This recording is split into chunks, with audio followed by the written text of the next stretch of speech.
Hello, everyone, and welcome back to the Healing Path.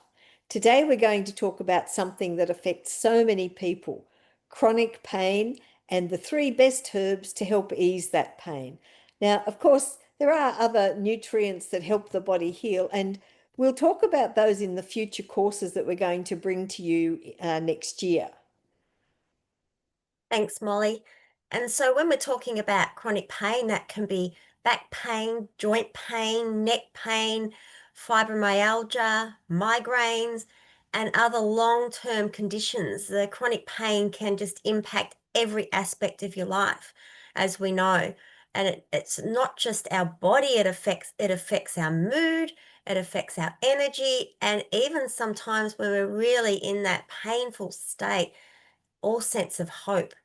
And chronic pain it's just like we have to live with it, but we don't. We're going to bring some information today that says that we don't have to live with it, and to look at it differently as being a message from the body that there's something deeper that needs your attention. It's your body's way of saying, please slow down, please listen, and please care for me differently. Yeah, it's like it's your body's messenger bringing you these messages to make you slow down a little bit. And when pain becomes chronic, which means you've had it for at least 3 months or longer, the nervous system often becomes stuck in overdrive.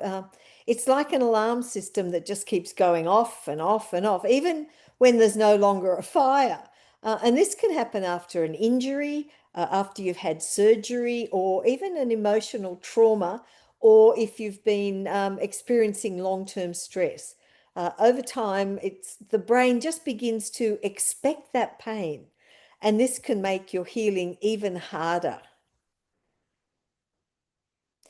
Now, there's three herbs that work well to help diffuse this in your body. So, herbs such as devil's claw, willow bark, and ashwagandha have really traditionally been used to support the comfort and the resilience against pain. So, something to remember, of course, always check with a practitioner before you're starting any new herbs, and particularly if you're on any medications for your pain.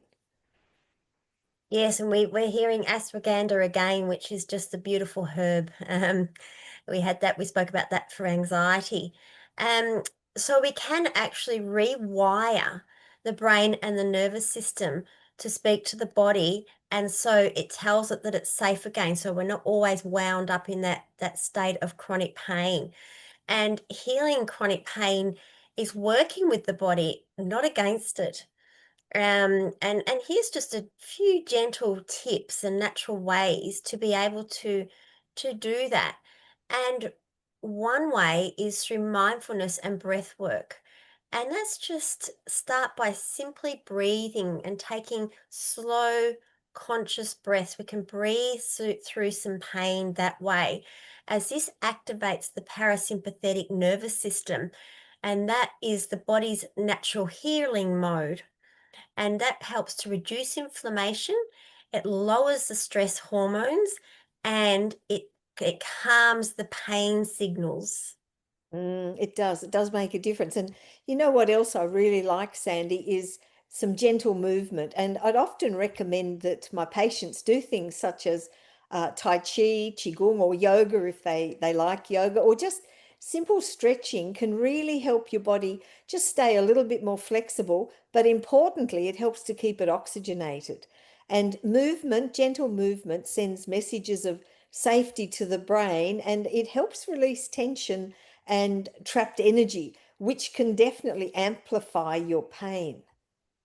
Absolutely, it can. That trapped energy does amplify the pain, and it's also important to honor yourself and to rest and reconnect and rest deeply. Take time, and it means slowing down, even spending time in nature, journaling, as we discuss often, Molly, or just simply lying down with your hand over your heart and whispering, "I am listening. I am here for you." And your body hears that. It does. Your body hears everything that you think and you say. Your cells are always listening. But you know, Sandy, it's not only our poor old physical body that suffers with chronic pain, because our emotional body holds a lot of pain too. And this is where a technique like emotional freedom comes in and can really help calm your nervous system and release some of that emotional stress that is linked to physical symptoms. And sometimes, like the pain we feel in our bodies, it's also tied to, well, old emotional wounds that haven't been fully acknowledged or dealt with. So when we can acknowledge and release these emotions, our bodies often begin to soften and the healing process really begins. Yeah, for sure. And it's also about making, as you're saying, a new relationship with pain.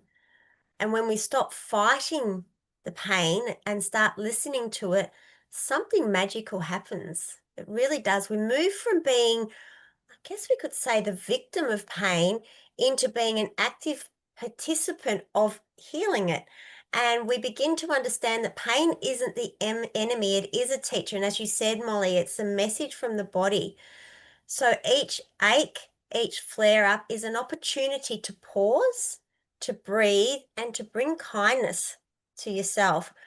And healing, it does take time, but every gentle step that we take, every walk forward, every deep breath, every moment of self-care sends a powerful signal to your body, and it says, I am safe, I am healing, I am whole.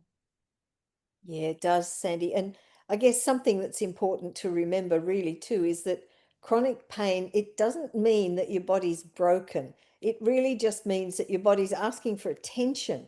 It's asking for gentleness, and it's asking for some support, some consistent support. And healing doesn't have to be dramatic. Sometimes the biggest shifts come from small daily practices like a little more movement or that calming breath, a nourishing meal, a herb, a beautiful herb, or just a moment of emotional release.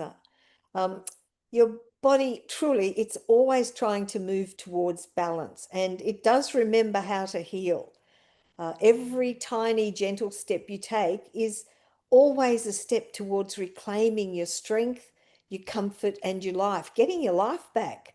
So, if you are someone that's living with chronic pain, please know there is hope. There truly is hope. Your body is intelligent, it has an amazing wisdom, and it knows how to heal.